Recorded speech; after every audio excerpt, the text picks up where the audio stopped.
कुछ राज्यों में निश्चित तौर पर दुर्भाग्यपूर्ण बात है कि समाज जात पात पर अभी भी कहीं पर कुछ चीजें होती है और बड़े दुख से कहना पड़ता है कि अगर इस बेसिस पे अगर इलेक्शन होता है तो निश्चित तौर पर नुकसान हमारा आपका सभी का रहेगा। और कहीं पर डेवलपमेंट के और कहीं पर ऐसे राज्य भी है कि जहाँ डेवलपमेंट के इश्यूज पर लोगों ने वोटिंग किया। तो मुझे लगता है कि ट्रेंड सोसाइटी में बदल रहा है। जो अच्छा काम हो रहा है उसके लिए लोग निश्चित तौर पर आगे कुछ करना चाहते हैं, और जहां सिर्फ समाज जात और बाकी कुछ चीजें होंगी तो मैं महसूस रोज कर रहा हूं। लोगों को पता है इलेक्शन 2 महीने में इतना प्रेशर मुझे बढ़ाया गया मुझे ऊपर। मैंने कहा कल कुछ लोगों से कृपया मेरे को प्रेशर मत बढ़ाइए, मैं जो काम करूंगा जो सही है वो निश्चित करूंगा, पर गलत काम कोई मैं नहीं कहूंगा, ये मैंने कल फैसला। तो फैसला करते वक्त कोई चीज अंदर पॉलिटिकल कंपल्शन या कोई पॉलिटिकल प्रेशर में काम करना ये मेरे स्वभाव के विरुद्ध है। जो सही है जो सच है वो काम पे निश्चित तौर पर हम लोगों को ध्यान देना चाहिए, ये मेरी भूमिका रहेगी।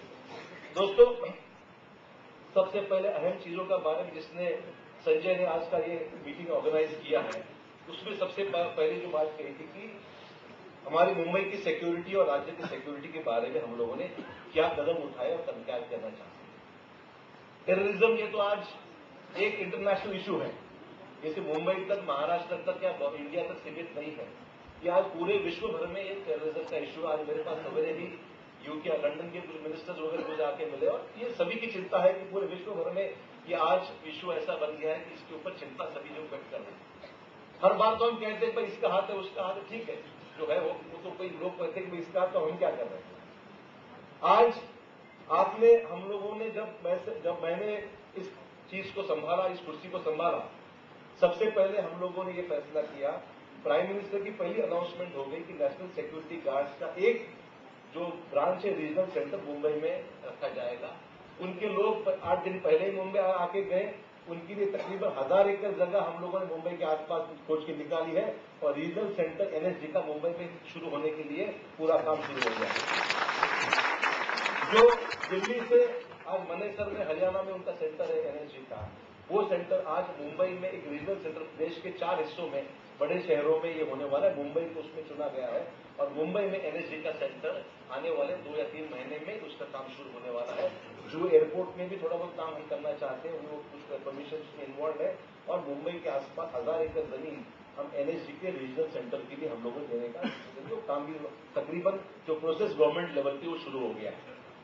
स्टेट सिक्योरिटी गार्ड एनएसजी जैसे होती है वैसे स्टेट सिक्योरिटी गार्ड्स हम लोगों ने तय किया है कि एनएसजी तो गवर्नमेंट ऑफ इंडिया से है वो भी आएगी, पर हमारे पुलिस फोर्स में भी हमारे पास में स्टेट सिक्योरिटी गार्ड हम लोगों ने तय किया है कि उनको रिक्रूट करें।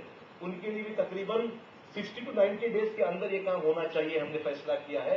तब पुलिसमैन स्ट्रांग लोग होने चाहिए, यंगस्टर होने चाहिए जो पुलिस के एलाइड फोर्स में हम भर्ती करें। और इसके लिए जो रेगुलर प्रोसीजर है सर्विस हमारे आपको पता है कि गवर्नमेंट में कभी रिक्रूटमेंट जो भी होती है वो डायरेक्ट होती नहीं, it is to Maharashtra public service commission. वो कमीशन की भी हमने उसको रिलैक्सेशन दी है। कमीशन की जरूरत जाएंगे तो 6-8 महीने लग जाएंगे। ये काम डायरेक्ट पुलिस डिपार्टमेंट करें और ये जल्द से जल्द आने वाले 3 महीने के अंदर ये रिक्रूटमेंट पूरी हो, ये फैसला हमने किया है। You will see a visible present 9 months, we have given 3 months within which this recruitment will be complete. Intelligence officers का रिक्रूटमेंट हमने शुरू किया है।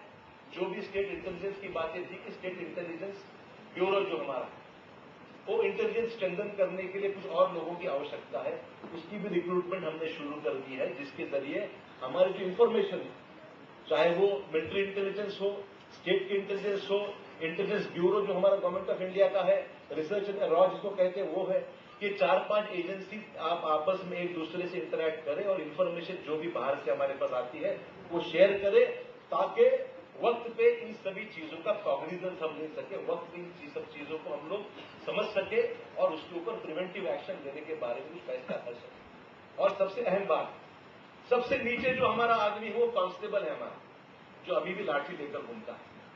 मैं जानता हूं, मैं समझता हूं, मैंने हर चीज को जरूर बहुत नजदीक से महसूस किया है कि जब ये टेररिस्ट घूमे और उनके पास MP5 उनके पास गन्स थी जो 1 मिनट में कहीं बुलेट स्प्रे करती थी, तो हमारा कांस्टेबल लकड़ी लेकर हाथ में फेस करता है।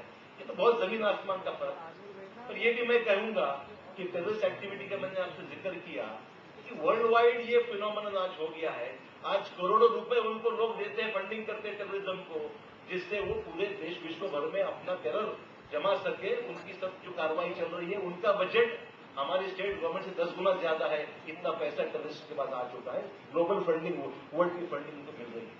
तो इस हम लोगों ने ये फैसला किया कि हमारे पुलिस डिपार्टमेंट का हम एलोकेशन बढ़ाएं। मैं ये नहीं कहूंगा कि हमारे कंपैरिजन से वो कुछ ज्यादा, पर निश्चित तौर पर मैं ये कहूंगा कि स्टेट गवर्नमेंट की एलोकेशन इसमें ज्यादा बढ़ाने का मेरा प्रयास है। हमने स्टेट गवर्नमेंट से आज आते वक्त पहला काम जो किया है कि 127 करोड़ हमने इमीडिएटली पुलिस डिपार्टमेंट को हैंड ओवर किया है। जितने भी पैसे चाहिए वेपन्स खरीदने के लिए प्राइम मिनिस्टर से मैंने रिक्वेस्ट की, उनसे इजाजत ली कि सभी इंपोर्टेड वेपन्स जो भी हमको चाहिए वेपन्स इंपोर्ट करने के लिए इमीडिएट उन्होंने मनमोहन सिंह साहब ने परमिशन दी और पैसा इमीडिएटली हमने भेजा कि इंपोर्ट भी हमने अभी शुरू कर दिया। तो ये सब इक्विपमेंट्स है, ये सब लाने के लिए कम से कम समय में टेररिज्म को रोकने के लिए सब चीजें शुरू कर दी है। दिल्ली में प्राइम मिनिस्टर ने ऑल चीफ मिनिस्टर्स, देश के जितने चीफ मिनिस्टर्स हैं उनकी कॉन्फ्रेंस 8 दिन पहले बुलाई। काफी मेजर्स उसमें लिए गए, नक्सलाइट के बारे में लिए गए, देश में होने वाले आतंकवाद और हर चीज का रिव्यू बहुत नजदीक से लिया गया। 2 दिन की कॉन्फ्रेंस चली हर चीज में, और चिदम्बरम जी ने भी काफी उसमें ध्यान देकर जितनी भी चीजें हमने कहा कि जो भी कोस्ट गार्ड हमारी है, आज हमारी अवस्था ये है कि हमारी समुद्र में जाने वाले जो लोग हैं वो अलग अलग एजेंसीज में काम करती है, नेवी काम करती है, कोस्ट गार्ड काम करती है, हमारी पुलिस काम करती है, मल्टीपल एजेंसीज काम करती है। हमने उनसे कहा कि ये सब मल्टीपल नहीं होनी चाहिए, एक ही एजेंसी रखो, सी ऑपरेशन के लिए एक ही इसकी आवश्यकता है। और प्राइम मिनिस्टर ने एक फैसला मान लिया है कि सभी sea operation will be handled by the government of India. ये फैसला उन्होंने किया है। और इंग्लैंड जो काम है, जो जमीन पे जो ऑपरेशन है, लैंड के ऊपर जो ऑपरेशन है, वो स्टेट गवर्नमेंट की रिस्पॉन्सिबिलिटी रहेगी। ये तकरीबन फैसला हो चुका है।